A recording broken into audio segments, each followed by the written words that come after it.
ब्रजमंडल में प्रवेश हो रहे हैं। बाबा नंद के नाम लिया तो मैं नंद से ही चर्चा करता हूँ। नंद कौन है? तो 9 नंद हैं जो कि पर्जन्य जी के पुत्र हैं। धरानंद जी, ध्रुवनंद जी, उपनंद जी, अबनंद जी, फिर नंद जी, जो भगवान श्री कृष्ण को पाला पोषा।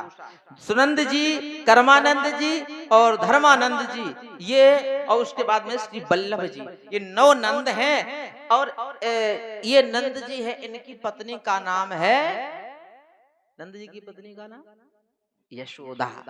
ये पूर्व जन्म में वसु श्रेष्ठ द्रोण थे और जो आज भी नित्य गोलोक धाम में भगवान श्री कृष्ण को लाड़ लड़ाते हैं आज भी। ये नहीं सोचो कि थे भगवान, भगवान हमेशा हैं और रहेंगे। तो नित्य गोलोक धाम में तो इन्हीं के पुत्र के रूप में भगवान जी यहाँ पर कुछ दिनों के लिए लीला इत्यादि करने आए। ये मैंने नाम बताए, मैं कथा नहीं कह रहा हूं। और इसके बाद में भगवान के श्री कृष्ण के लीला के जो सहचर लोग हैं उनको भी सुन लो। नंद रानी की जो नंद जी की पत्नी है, नंद रानी यशोदा, ये विशेष रूप से भगवान की लीला में सहचर बनी। जरा सोचो, अगर पैर में घुंघरू न बांधती, माथे पे मोर मुकुट न बांधती हैं, कमर में करधनी न, और उसके बाद में दधि मंथन करके ताजा ताजा माखन का लोना ना निकालती, तो जरा सोचो मेरे कन्हैया जी इतने सुंदर लगते। क्योंकि पालन पोषण माँ के हाथ में। यहां तक कि जब कंस को मार करके मेरे ठाकुर जी पहुंचे, कहा जेल में, जहां माता पिता उनके वास्तविक कैद थे, तो अपने 11 वर्ष 56 दिन के लाला को देख करके ये लगा ये तो 16 वर्ष का है। 11 वर्ष के लाला को 56 दिन के, अब बताओ 11 साल को लड़का छोट लोग 16 साल लड़का में अंतर होते। ऐसे लगा हष्ट पुष्ट, क्यों? ये माता का प्रेम था, अटूट प्रेम दिया सहचर वर्ग, बहुत वास्तविक में यशोदा जैसी मैया, क्या हम बताएं। इसीलिए तो प्रेम में भगवान रोते थे उस ब्रजमंडल को याद करके। हैं उधो, एक लाइन गा रहा हूं, बस उतने में समझ जाना है।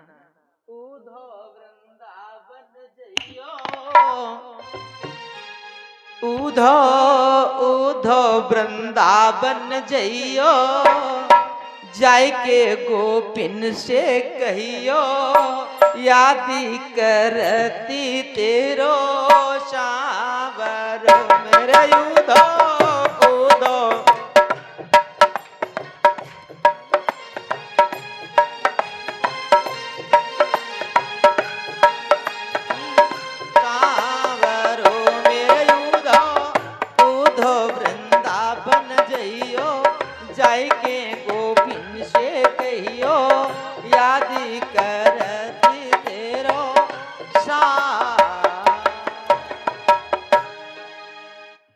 तो कितना याद किया था, क्योंकि प्रेम था।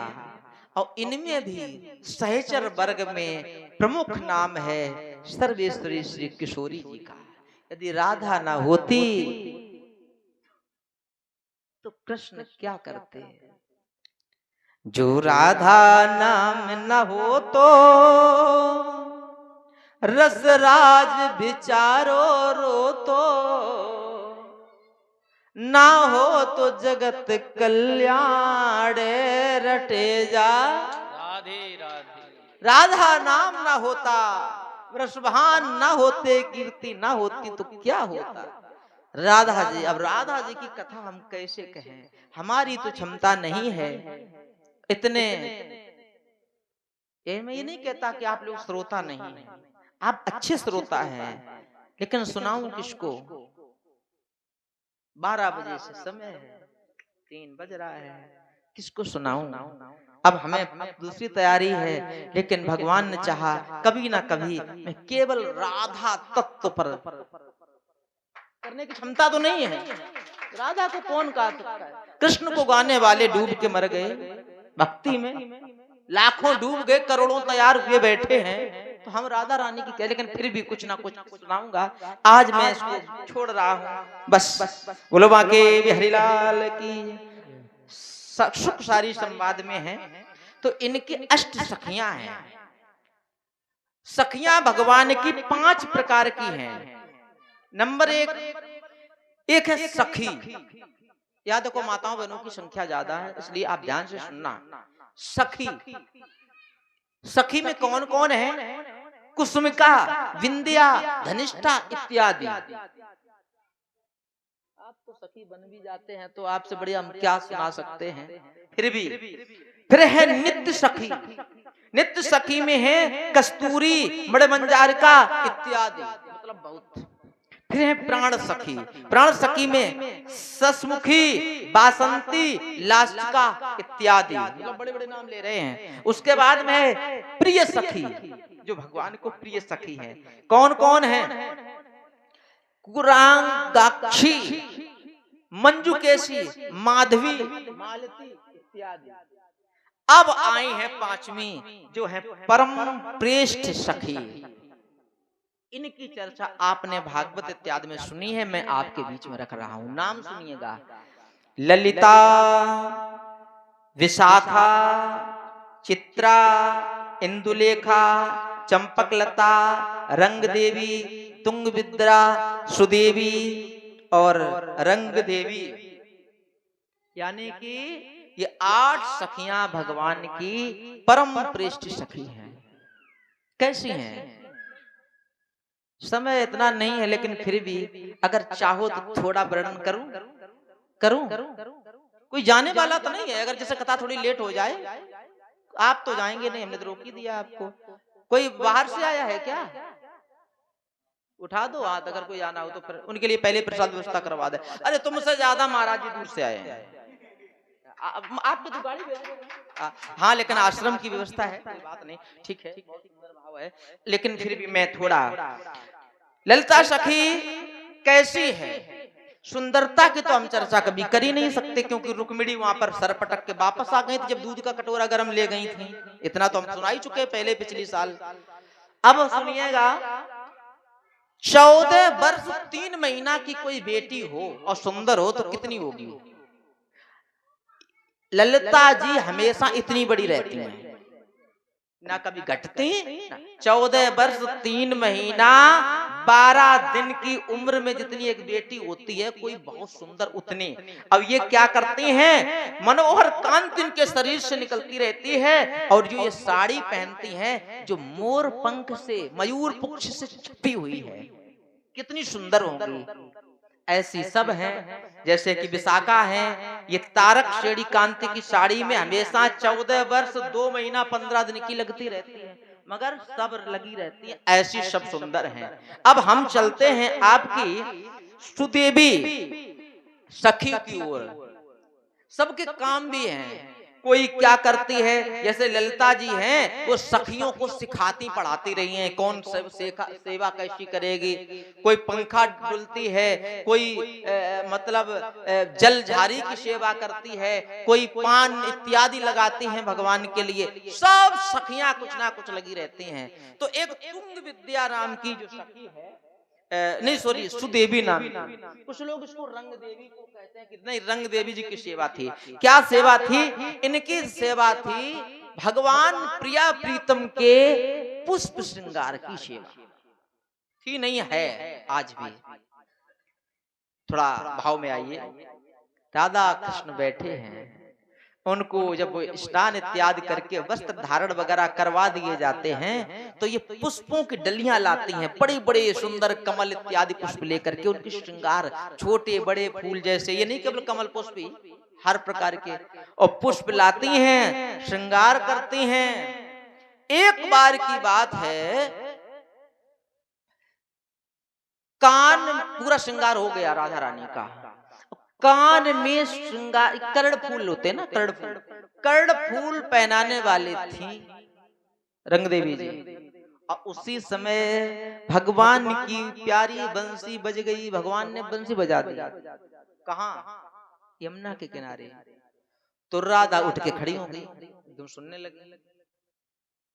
उन्होंने देखा, अबे अरे रुक जाओ, कहाँ जा रही हो? बोले जा रही हूँ कृष्ण भगवान के पास। क्यों? बोले नाम बुलाया है मेरा। उन्होंने कहा कि सुनो तो, पहले तुम्हारा श्रृंगार तो पूरा हो जाए, भाव समझे माए तो तालियों का आशीर्वाद देना। बोले श्रृंगार तो पूरा हो जाए। उन्होंने ऊपर से नीचे तक देखा, बोले मैं सजदत तो गई हूँ, तुमने सारा श्रृंगार तो करवा दिया है। बोले कर्ण फूल रह गए हैं। तो राधा रानी कहती हैं, अरे रंग देवी, मेरे कानों की सुंदरता तेरे पुष्प नहीं बल्कि बंसी की धुन है, बल्कि बंसी की धुन है? कानों की सेवा, कानों की पुष्प सेवा नहीं, बोले इसकी असली सुंदरता है तो मेरी काना के बंसी की धुन है, इसलिए मैं हो गई चिड़। ओ हो, ये बैरन बंसी, इसने मेरी सेवा छुड़वा दे, देख लूंगी तुझे। देखना सुख सारी संवाद पर प्रवेश कर रहे हैं। तो अब क्या हुआ ये भी कथा हम छोड़ रहे बीच में, थोड़ा ना अभी हल सुनाऊंगा 1 मिनट के लिए। एक बार की बात है, अब आप लोग सोच सकते हो तो पुष्प श्रृंगार हमेशा होते रहे। सर्दियों में भगवान की, राधा माधव की पुष्प श्रृंगार सेवा थोड़ी कम कर दी जाती। क्यों? पुष्प ठंडे होते हैं, कहीं मेरे राधा गोविंद को कहीं जुकाम ना हो जाए, है भाव है भक्तों का। तो सर्दियों में ये क्या करते हैं, आजकल के पूछ के दिनों में जब तुम लोग अपना क्रोशिया से स्वेटर इत्यादि बुनती हो ना, तो वो क्या करती हैं, वो सुख सारी, एक सुख है एक सारी है, मतलब एक तोता है एक तोती है, उनको पढ़ाती हैं। क्या पढ़ाती हैं? वाक् पटुता।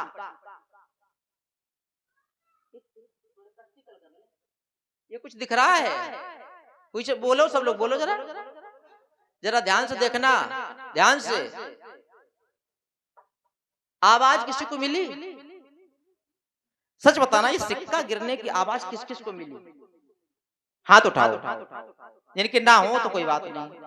पीछे अच्छा एक बहन जी बीच में बैठी, उनको नहीं मिली तो हाथ उठा दिया करो, बोला करो, नीचे कर लो। अच्छा मतलब सबको मिली। मैं इस कथा से ये कहना चाहता हूँ कि जो लोग तुमसे कहें कि कथा कौन सुनने गए, तो भक्तमाल, कि क्या है भक्तमाल, तो उनसे कह देना कि कम से कम 150-200 व्यक्तियों के बीच में एक सिक्का गिरा था और कोई बोल नहीं रहा था, मुझे सिक्का तक की आवाज मिल गई। उस कथा को भक्तमाल कथा कहते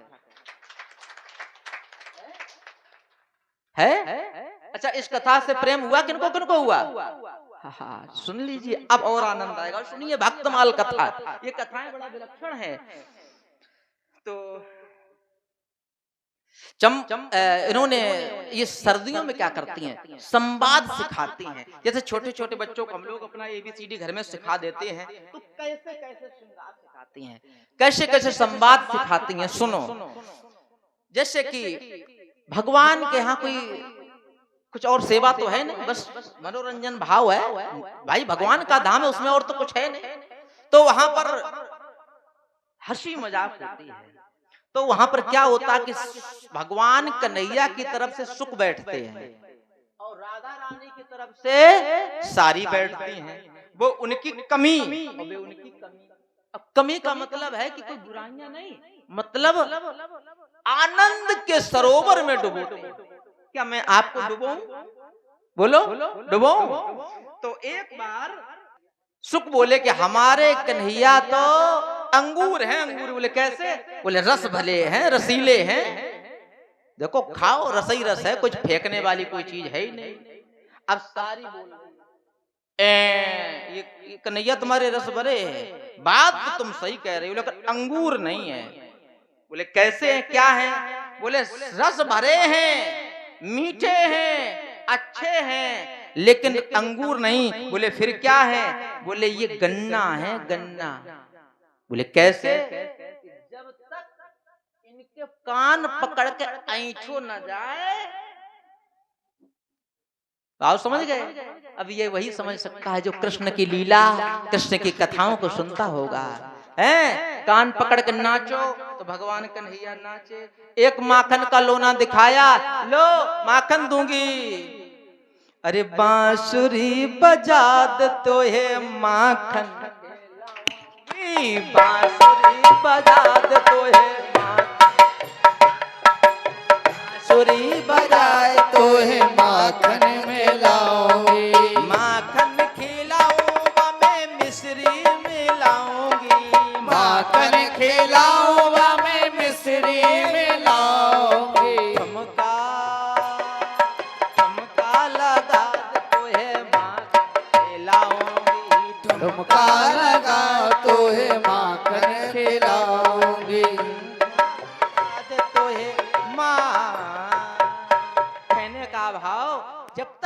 गोपियां प्रेम भरी तकरार नहीं करती हैं तब तक ठाकुर जी रसीले लचीले नहीं दिखते हैं।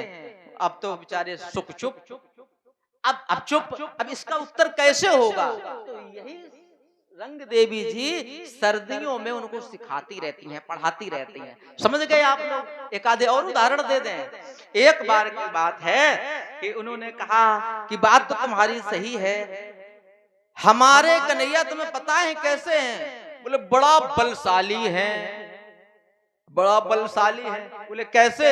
बोले पूरा गिरिराज जी कनिष्ठिका पर उठा लिया, छोटी उंगली पर। बोले हाँ बात तो सही है। अब सारी क्या बोली? बताओ। अच्छा पहाड़ उठा लिया, इससे भी बड़ा कोई बात हो सकती क्या? इतना बड़ा गिरिराज जी का परिक्रमा किया होगा ना, इतना बड़ा परिक्रमा है, 21 किलोमीटर का पर्वत है और कनिष्ठिका उंगली पर 7 साल की अवस्था में उठा लिया, इससे बड़ा कोई बलशाली होगा क्या? बोले हाँ बात तो सही है, लेकिन सारी ने फिर काट कर दिया। क्या काट किया? बोले बहुत अच्छी बात है, लेकिन बड़े बलशाली हैं, सब बातें गिरिराज जी उठाए लियो, लेकिन मेरी किशोरी जी कितनी है? कितनी?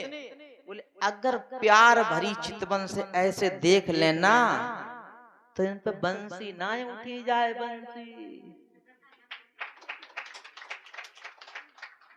जब देखी वृषभान जा ये बिच उठी हूक, बंसी रह गई हाथ में, फिर नहीं लागी फूंक। नहीं लगी फूंक, नहीं लगाई, लग पाई क्यों? ये प्रेम के कटाक्ष, इसको कहते हैं सुख सारी संवाद। और कथा यदि सुनना है